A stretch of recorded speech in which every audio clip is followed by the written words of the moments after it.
ये जो मन है ना, ये भगवान ने इसकी रचना की है।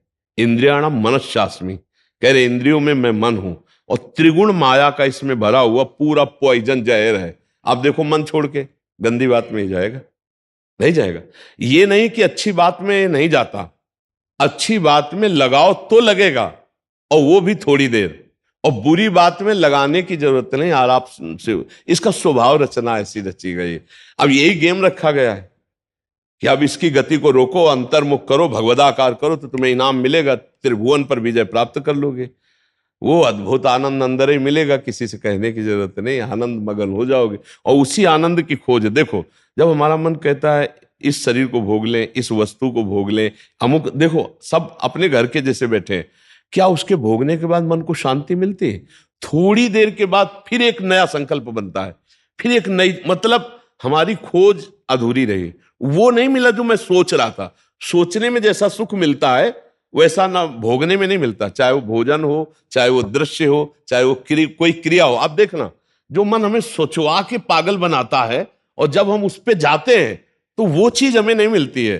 तब लगता है कि वो यहां नहीं, शायद यहां हो, यहां नहीं, शायद यहां हो। ऐसे भटकते पूरा जीवन व्यतीत हो जाता है। बुद्धिमान वो है जो दो चार कदम में ही लौट आवे कि गलत दिशा में जा रहे हैं, पर हम पूरा जीवन चलते रहते हैं, लौटने की बात ही नहीं आती।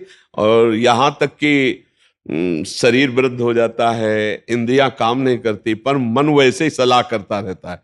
फिर भी नहीं सोच पाता कि चलो अब हुआ पूरा जीवन की शाम, अब तो राधा राधा जब कर अपना काम बना ले। लेकिन नहीं, बूढ़ा है फिर भी शराब पीता है, बूढ़ा है फिर भी गंदी बातें देखता है, बूढ़ा है फिर भी गंदी चेष्टाएं करता है, बूढ़ा है फिर भी नहीं सोच रहा कि मुझे मरना है और भगवत प्राप्ति का अब की उपाय कर लूं, इतना जीवन रह गया। ये क्या है? ये मन का केवल खेल है। वो अपने मन के गेम में फंस गया, निकल नहीं पा रहा है। अच्छा, इसमें ये हो कि चलो मन सुखी रहेगा, तो भी नहीं। आप जितना गलत करते जाओगे उतना वो नकारात्मक सोचे पैदा करता चला जाएगा, और उसका परिणाम यह आएगा कि आपको डिप्रेशन में पहुंचा देगा। मतलब किसी भी तरह से ये चैन नहीं लेने देगा। तो इसको लाना तो भगवान की शरण में पड़ेगा, तभी शांति मिलेगी, तभी सुख। बहुत गंदा, बहुत गंदा, बहुत नीच है ये, और ये बहुत उत्तम है। ये अगर सही रास्ते को पा जाए तो दूसरे के लिए अपने प्राण दे सकता है, परहित के लिए अपने प्राण दे सकता है, ये भगवान से मिला सकता है, ये सब सुख दे सकता है। बस इसको गलत ढंग से जो प्रयोग होना शुरू हुआ है, इसका ये बंद कर दे, वही बहादुर है। देखो, विरक्त मार्ग एक अलग होता है, लेकिन गृहस्थी में तो एक धर्मपूर्वक विषय सेवन की मर्यादा है ना। तो आप धर्मपूर्वक देख लो। अगर आपको अपनी पत्नी में, अपने पति में सुख नहीं मिला तो विश्व में कहीं सुख नहीं मिलेगा, क्योंकि है नहीं। तो आपको सीमित हो जाना चाहिए ना, लेकिन ऐसा नहीं होता। हम धर्म विरुद्ध बढ़ते चले जाते हैं, जो हमारा पाप बनता जाता है और हम क्लेशित होते जाते हैं। इसलिए हमें लगता है बहुत अच्छे अभी सत्संग के प्रभाव पड़ रहे हैं, तो हम निकल चलें गंदी बातों से, हम निकल चलें इस माया के फसाव से। नहीं तो धोखा ही धोखा, पूरी जिंदगी व्यतीत हो जाती है। भोगते भोगते हर इंद्रियां सब नष्ट होती जा रही, फिर भी भोग इच्छा, ये है क्या? समझो ना, पूरा जीवन हमको बेवकूफ बनाया जा रहा है। गौर से देखो, पूरा जीवन नहीं बेवकूफ बनाया जा रहा। तो एक बार और देख लेते हैं, इसमें हमारा पूरा जीवन जा रहा है। सुख तो नहीं मिला, पर एक बार ऐसे देखते हैं, शायद इस पद्धति से देखते हैं, ऐसे भोजन बनाते हैं, ऐसे ये भोगते हैं, ऐसे ये देखते हैं, ऐसा फंसाव करके रोज हमको गिराता है, रोज हमको मन भ्रष्ट करता है। कभी नहीं कहता कि एक बार भगवान से मिलूं क्या, कभी उसका मन नहीं होता। इसको तो जबरदस्ती लगाना पड़ता है। इसको भगवान में लगाने के लिए भी भोगों का प्रलोभन देना होता है, तब ये भगवान में लगता है धीरे धीरे। ये भोगी मन भगवान में भी लगने के लिए तैयार, तो भोग के लिए देखो, भगवान को मना लोगे ना तो बढ़िया व्यवस्था बन जाएगी, चक जो चाहोगे सब हो जाएगा, जो चाहेंगे भगवान दे दे। बहुत मन बेवकूफ बनाता है, इसलिए हमें लगता है मन की बेवकूफी से बचना चाहिए। एक आया था भगतला, उसने कहा भगवान से मैं भजन करूंगा, सब करूंगा, लेकिन 1 लाख सुंदरियां स्त्रियां चाहिए। अब गजब का दिल है तेरा, गजब का दिल है यार। जिनके एक है ना, तो वो कभी कभी एकांत में ऐसे बैठ के बैठते हैं। तो इसीलिए मल की कहीं में मत रखो, बहुत बड़ा भूत है, ये परेशान कर देगा, नष्ट कर देगा। इसे सतमार्ग में लाओ, भगवत मार्ग में लाओ, तभी आनंद की। इसकी केवल चाल है, ये नहीं ये नहीं ये, वो है कहीं नहीं। पक्का समझ लीजिए। ये हमारे को भ्रम पैदा करता, कुछ नहीं, कुछ नहीं है। नाम जप करो, सत्संग करो, धर्म पूर्वक विषय भोगो, हम मना नहीं करते, एक उसे सीमा में रख के भोगो धर्म में, तो उससे क्या होगा, तुम्हें घृणा हो जाएगी। धर्म पूर्वक विषय भोगने से घृणा हो जाती है कि यार, और जो ये व्यसन करके और फिर इधर उधर मन, तो पाप के कारण बुद्धि ठीक निर्णय नहीं देती और बुढ़ापे तक पापाचरण, फिर दुर्गति को प्राप्त होते हैं। अभी समय है, अभी मन को समझा लो, मन को समझ, यही 5 भोग हैं, शब्द, स्पर्श, रूप, रस, गंध, इसी में मनुष्य फंसा है और इन्हीं भोगों से हमारी दुर्गति हो जाती है। बोलो अभी तक फाइनल में अगर बोला जाए तो अभी तक क्या है अपने पास, कोई अनुभव है क्या? बस एक ही है कि एक बार और चांस मिल जाए, बस किसी भी विषय का, मतलब किसी भी विषय का, मन में हर बार ये रहता कि अब की बार, लेकिन कभी अब की बार पूरी ही नहीं हुआ। तो इसको रोकना जरूरी है कि भजन, साधन, धर्म पूर्वक विषय सेवन और समाज की सेवा। कभी एक बार ऐसा करके देखना, कोई बूढ़ा ऐसा भूखा प्यासा फुटपाथ में पड़ा हो और उसको कभी अपने घर लाना, नहलाना, धुलाना, कपड़े पहनाना और भोजन पवाना, फिर वो जब तुम्हारी तरफ देखेगा तो तुम्हें जो सुख होगा वो जिंदगी में किसी भी भोग में नहीं मिला होगा। आप लिख लेना हमारी बात। कभी कोई बीमारी से तड़प रहा हो, किसी के सेवा का वहां कोई अवसर नहीं है और आप सेवा का अवसर देकर उसे आप स्वस्थ करो, आप अस्पताल ले जाओ, फिर जो आपको सुख मिलेगा हम आपको कैसे बताएं। वो भगवान का आशीर्वाद होता है। जब कोई बूढ़ा, कोई बीमार, कोई असहाय, और जब आप उसकी सहायता करते हो तो उसके हृदय से जो आशीर्वाद, वो सुख जो मिलता है। जैसे हम आपको एक दिन करके देखना, तुम अपना भोजन बढ़िया जो है, कोई ऐसे भूखे को खवा देना जो भूखा बैठा हो, और ऐसे जल्दी जल्दी, और आप देखो उसको पाते हुए, और उस दिन आप वो भोजन ना पाओ, उसे पवा दो, तो आपको जो सुख मिलेगा वो 56 प्रकार के भोग पाने में भी कभी सुख नहीं मिला होगा। वो सुख परहित करने से, दूसरे को सुख पहुंचाने से जो हृदय शीतल होता है वो कभी किसी से नहीं होता। इसलिए मानव जीवन के लिए मन को थोड़ा विरुद्ध जो चलने वाला है उसके विरुद्ध आप बनो, उसे सतमार्ग में लगाओ। अब देखो आजकल ऐसी बुद्धि बिगड़ गई कि अपने पूज्य माता पिता को ही बच्चे दुख दे रहे हैं, डंडा थप्पड़ मारना। क्या यार, आज के जवान अपने माता पिता के साथ ऐसा व्यवहार करते हैं। अगर थोड़ा भी अध्यात्म से जुड़े होते तो मुझे लगता है शायद ऐसा नहीं करते, नहीं ना। धर्म से जुड़े होते, अध्यात्म से जुड़े होते, ऐसे माता पिता तो भगवान होते हैं। उनकी आंखें नहीं, उनको नहलाओ धुलाओ, किसी मंदिर जाने की और जरूरत नहीं, उनको भोग लगाओ, उनको पवाओ, उनका जो आशीर्वाद है लोक परलोक तुम्हारा सब बना देगा। लेकिन जब अध्यात्म से नहीं जुड़े तो लगता है कौन इनको, तो हाँ, ये क्या है, ये है मन का वो पापी मन। देखो कैसे पाप कराता है, कैसे निगेटिव चलाता है कि अब ऐसे पुत्रों की क्या दुर्गति होगी। तो कभी अगर ऐसा अवसर किसी को मिले कि कोई फुटपाथ में ऐसे तड़प रहा हो, तो आपको जरूर लगेगा कि काहे को बोझा ले, लेकिन आप उसका अगर बोझा ले लिए तो भगवान तुम्हारा बोझा ले लेंगे। जन्म जन्मांतरों के पाप नष्ट हो जाते हैं जब ऐसे दीन दुखी आशीर्वाद देते ना, उसे भगवान का आशीर्वाद समझना। और जब माता पिता अंदर से साप देते ना कि भोगोगे, तो फिर भगवान भी नहीं टाल पाते, फिर भोगना पड़ता है। इसलिए धर्म से चलो, किसी का अपराध मत करो, गंदी बातों में मन को न जाने दो, खूब नाम जप करो, यही मनुष्य जीवन का लाभ लो। मनुष्य जीवन एक दिव्य जीवन है, इसका एक दिव्यता का लाभ है। यार देखो, अगर हम ना चाहे तो पूरी बाजार से निकल जाए कोई सामान, दुकान की आके हमारी लिपट थोड़ी जाती है।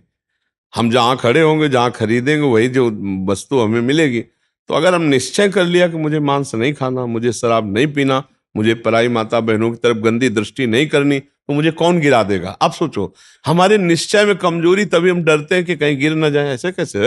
हाँ, कुछ कमियां ऐसी होती हैं जिससे अहंकार का नाश किया जाता है। जैसे आवाज आता है ना कि हम जितेंद्री, हम ऐसे हम ऐसे, और भगवान को अहंकार पसंद नहीं तो छोड़ देते हैं। देखो जितेंद्रियता करके, तब जब रोता है कि प्रभु मैं तो नीच किसी काबिल नहीं, तब भगवान फिर उठा लेते हैं। नाम जब करो तब मजबूत ब्रेक लग जाएगी। कोई कैसे गिरा सकता है? कैसे गिरा सकता है? नहीं गिरा सकता। बात मान ली, बस हो गया, हो गया। बात मानने से होता है। देखो, हमारी बात ना मानो, कंठी बंधवा लो, तिलक लगा लो, सब कर लो, कल्याण नहीं होगा। हमारी बात मान लो, कल्याण हो जाए। बात मानने का चेला होता है ये कोई सांसारिक थोड़ी कि भैया जैसे सांसारिक संबंध होते हैं ऐसे गुरु शिष्य का संबंध आज्ञा पालन से होता है। गलत नहीं करूंगा, जैसा कहोगे वैसा चलूंगा। अब आपने कह दिया, अब ये नाम जप करूंगा, बस हो गई बात। बात यह है कि हमको अब महत्व तो कर लेना है। अरे बोले ऐसे कह दिया था सिया राम राम राम जपो, तो गुरु मंत्र तो मिला नहीं। तो कभी गुरु मंत्र मिल भी जाएगा तो लाभ नहीं मिल पाएगा, क्योंकि आपको संत वचन गुरु के वचन पर विश्वास ही नहीं हुआ। गुरु के वचन प्रतीति न जेहि, फिर स्वप्न में भी लाभ नहीं मिल। मान लिया हो गया हमारा सब कुछ, अब हम राम राम जप करेंगे, अच्छे आचरण से चलेंगे तो यही नाम आपको बल दे देगा। जो आप कहते हो ना कि ऐसा बल कैसे आए, इसी नाम से आता है बल। माया पर जीतने का जो बल है वो भगवान की कृपा से, उनके नाम बल से आता है। देखो नाम में इतनी सामर्थ्य, भगवान को अधीन कर लिया। सुमीर पवन सुत पावन नामो अपने बस कर राखे, फिर और क्या, काम क्रोध को जीत लो तो कौन बड़ी बात। भगवान अजित जीत गए। भगवान कह रहे प्रति उपकार करो का तोरा, सन्मुख हो न सकत मन मोरा, तुम संतात उरिन मैं नाही। नाम जप करते हुए समाज सेवा, भगवत सेवा, माता पिता की सेवा, बस इससे बढ़िया वो साधना क्या है। अब बढ़िया गंगा जी से कपड़ा धो के लाए और फिर नाली में डुबो दिए तो फिर गड़बड़ हो जाएगा। नहीं, मानव दे थोड़ा विवेक है, धर्म से विषय सेवन करो, पापाचरण करोगे तो फिर वहीं पहुंच जाओगे, नरक हो जाए। कर्मों की बड़ी गति है, इसलिए नाम जप कर लो और ये जीवन सार्थक। अच्छा, नाम जपने में सबसे बढ़िया बात ये कि इसमें हम बैठने की बात नहीं करें कि आप पद्मासन लगा के बैठो। हम कहे दिन भर काम करो, राम राम राम राम, अंदर से राम राम चल रहा, फावड़ा चला, राधा राधा राधा राधा, हर काम होता रहेगा। जब युद्ध हो सकता है मामुनिस्मर युद्ध से, तो युद्ध से खतरनाक कोई काम तो है नहीं। दूसरे की गर्दन काट ली, अपनी गर्दन बचानी युद्ध में, और भगवान अर्जुन को कह रहे मेरा स्मरण करते हुए युद्ध कर, तो इसका मतलब भगवत नाम जप करते हुए सब काम हो सकता है। ठीक है, तुम नाम जप करो और अच्छे बनो, इसी जन्म में भगवान को प्राप्त किया जाए, भगवान की स्मृति में डूबा जाए। अगर आपने भगवत प्राप्ति का कार्य इस जन्म में पूरा नहीं किया तो पहला दंड आपको मिलेगा बिना किसी कर्म के, इस बात का कि आपने भगवत प्राप्ति क्यों नहीं की, आपको चांस दिया गया। जैसे बहुत सरलता से हम समझाते हैं कि जैसे हम आपको विदेश भेजें सरकारी, भारत के संविधान के अनुसार, आप भारतीय काम कीजिए, जाकर भारत के लिए आप ये काम कीजिए, और आप वहां जाकर जाने के लिए तैयार हो कि हमें वहां गाड़ी मिलना चाहिए, बंगला मिलना चाहिए, हमारी सारी व्यवस्था होनी चाहिए, तो सब व्यवस्था भारत सरकार ने कर दी। आप 20 वर्ष वहां रहे, आपको वापस बुलाया गया, आप जिस काम के लिए भारतीय संविधान के काम के लिए गए थे वो काम बिल्कुल नहीं किया, खूब बच्चा पैदा किए, पढ़ाया लिखाया और ब्याह और सब काम किए। अब आप बोलो भारत सरकार आपको दंड देगी कि नहीं देगी? तो देगी ना, क्योंकि आप प्रधान कार्य के लिए ही सुविधा आपको सारी दी गई थी। तो मानव देह केवल संस्कृति मांझ बरियाई के पायो, जो मानुष देह वृथा कत डारत, संस्कृति के चक्र को रोककर भगवान ने कबहू करि करुणा नर देहि, देत ईश बिनु हेतु सनेहि, बिना किसी कर्म के अहेतु की कृपा करके आपको मानव दे दी कि जाओ नर्तन कर फल विषय न भाई, भजी राम सब काम बिहाई, साधन धाम मोक्ष कर द्वारा, पाई न जे परलोक संभारा, सो परत न दुख पावई, सिर धुनि धुनि पछताए, काले कर्मय ईश्वर मिथ्या दोष लगाए। तो भाई का हमारा भाग्य नहीं था, हमारा भाग्य से भजन नहीं होता, भजन से भाग्य बनाएंगे हम, भजन से हम पूर्व कर्मों को मिटाएंगे, भजन से हम भगवत प्राप्ति करेंगे। जो न तरय भवसागर असमाज नर पाए, स्वति निंदक मंदमति आत्महनन गति जाए। वो आत्महत्यारे की गति को प्राप्त होता है केवल इस बात के लिए कि तुम्हें मनुष्य शरीर मिला, सारी सुविधाएं दी गई, लेकिन तुमने अपना काम नहीं बनाया। 83,99,999 योनियों में कोई एक भी ऐसी योनि नहीं जिससे हम भगवत प्राप्ति कर सकते, केवल ये मानव देह थी, और उसको तुमने विषय सेवन में प्रपंच में नष्ट किया, तुम विशेष दंड के पात्र हो। कृपा हुई और तुमने उस कृपा को ठुकराया, अब भोगो अन्य योनियों में। अब पता नहीं फिर किस कल्प में भगवान की कृपा होगी और मुझे मनुष्य शरीर में, इसलिए मुझे इस जन्म में भगवत प्राप्ति करनी ही करनी है, इस पे हमें छूट नहीं रखनी। अब भगवत प्राप्ति किसे कहते हैं समझना तो पड़ेगा ना, कि भगवत प्राप्ति किसे कहते हैं। मोक्ष को तो समझे, तो मोक्ष ऐसे थोड़ी होता, उसके लिए साधना बहुत कठिन साधना है। स्थूल सूक्ष्म कारण तीनों शरीरों का राग त्याग करके स्मृति उसकी, इसकी स्मृति का भी त्याग हो जाए, तब वो अपने स्वरूप में स्थित होता है। बड़ा कठिन, ज्ञान के पंथ कृपान के धारा, और परत खगेश लगे निवारा। अब इसको सरल सहज भाव में ले लो। जिसकी अखंड स्मृति भगवान की होती है वही मुक्त पुरुष है और वही भगवत प्राप्त पुरुष है। हर समय तुम्हारी याद में भगवान का नाम चलता रहे। राम कृष्ण हरि जो नाम प्रियो, अपने तो वृंदावनवासी राधा राधा रटते। हर समय नाम चिंतन करते रहो। तुम मोक्ष चाहोगे तो मोक्ष मिल जाएगा, भगवत प्राप्ति चाहोगे तो भगवत प्राप्ति हो जाएगी। भगवत प्राप्ति का मतलब होता है भगवान को जिस भाव से, स्वामी भाव, सखा भाव, जिस भाव से वो प्राप्त हो जाए। और अच्छा, इसमें है कि गिरने का भय नहीं। हम राधा राधा जपते हुए किसानी कर रहे हैं, राधा राधा जपते करते नौकरी कर रहे हैं, राधा राधा जपते हुए संसार के सब कार्य कर रहे हैं, तो हमको संसार के कार्य भी हो जाएंगे और भगवत प्राप्ति भी हो जाएगी। अच्छा, मिथ्या भाव हमारे यहाँ लगाना नहीं, भगवत भाव लगाना है। सब में भगवान है, तो हम जिससे मिलते हैं उनके हृदय में भगवान है, हम ऐसे बर्ताव करते हैं। चाहे पुत्र हो, चाहे पत्नी हो, नाथ सकल संपदा तुम्हारी, मैं सेवक समेत सुतनारी। बहुत सरलता से निपट गए संसार से, बहुत सरलता। पर भजन नहीं किया तो दंड मिलेगा, क्योंकि सरकार ने भेजा है यहां सरकारी काम करने के लिए, भगवत प्राप्ति के लिए। अब अगर चूक हो गई तो फिर गड़बड़ हो जाएगा। अच्छा देखो, तुम्हें तो कुछ गड़बड़ होना है नहीं, तुम तो अविनाशी भगवान के जन हो, अविनाशी स्वरूप है ना अपना सबका। लेकिन जैसे स्वप्न में लाठी चलती है, कुछ नहीं होता है, पर पीड़ा होती कि नहीं होती स्वप्न के समय। स्वप्न के समय अगर लाठी चलावे तो वैसे लगती है, नहीं। स्वप्न में अगर हम डूब रहे हैं तो वैसे डूब रहे। स्वप्न में अगर पिटाई शुरू है या कोई गला काटने जा रहा तो वैसे भय लग रहा है, और है कुछ नहीं, तो दंड तो भोगना पड़ेगा ना। ऐसे ही जागृत में है, ऐसे ही नरक आदि में है। अविनाशी आत्मा को कोई कष्ट थोड़ी होता है, पर जब तक ये बोध नहीं होगा तब तक तो भोगना ही पड़ता है ना। देखो, स्थूल देह सैया में पड़ी होती और स्वप्न में हम देख रहे हैं कि हम समुद्र में डूब रहे हैं। अब वो ऐसे ही कष्ट हो रहा है, समुद्र भी दिखाई दे रहा है, डूब भी रहे हैं, और जो डूबने वाला शरीर है वो तत्कालिक स्वप्न में बना हुआ है, क्योंकि शरीर जो स्थूल शरीर वो तो सैया में सो रहा है। अब बताओ उसको कैसे बचाया जाए। जो स्वप्न में समुद्र में डूब रहा है, अब आप उपाय बताओ उसको कैसे बचाया जाए। हाँ, बस एक उपाय है कि उसको जगा दो। चाहे जितनी नौका लगा दो, चाहे मंत्रवेत्ता लगा दो, चाहे तैराक लगा दो, उसको आप बचा नहीं सकते। उसके बचाने का उपाय है जगा दो। ऐसे ही हम सब मोह निशा सब सोवनिहारा, देखे स्वपन अनेक प्रकारा, यही जग जामिनी जागे जोगी, परमारथी प्रपंच वियोगी, जाने सुत वही जीव जग जागा, जब सब विषय विलास विरागा।